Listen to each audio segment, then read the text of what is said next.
Well, a story really now because we just find it interesting. Interesting as to what's happened in the story, interesting as to where to from here. Central Otago man by the name of Dominic Charles Richard Forsyth, he's only 24 years old.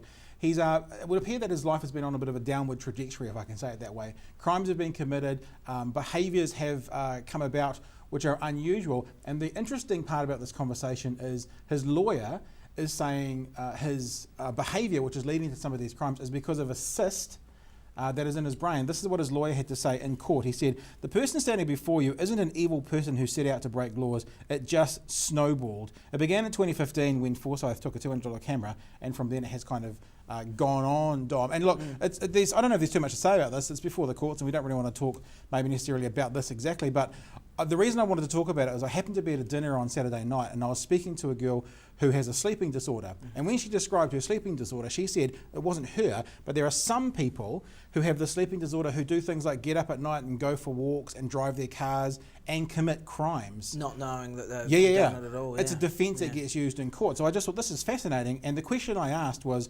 what does the justice system, what do the courts do with this kind of situation, with these kinds of people? And we are using the presupposition, I guess, that we are sort of believing it, because it could also be used as an excuse. Well, I was going to say it's either a brilliant legal defence because he did have a head injury at work in December of 2014, so there could well be something there in terms of a legitimate defence.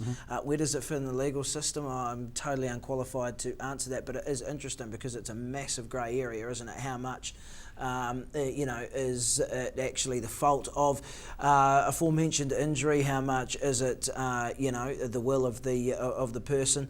It just is an absolute minefield. But there are obviously things out there that do make people do things that are uncharacteristic. But then you've got to weigh up and say, well, yes, but you still did them.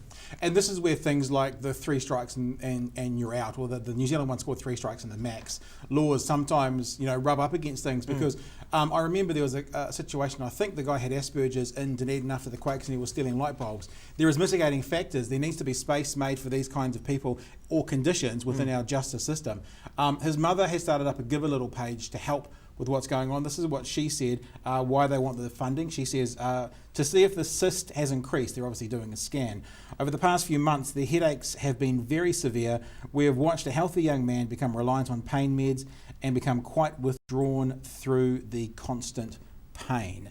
So, something's going on with him. We don't want to speak exactly to this court case because it is before the courts, etc., etc., etc. But yeah, we just wanted to have a quick chat and a bit of a highlight as to, I think that we as citizens, as people with compassion and understanding, need to be able to say, we need to have a justice system that at least has the space to investigate these kinds of claims, because if there are mitigating circumstances, then they should be taken into account.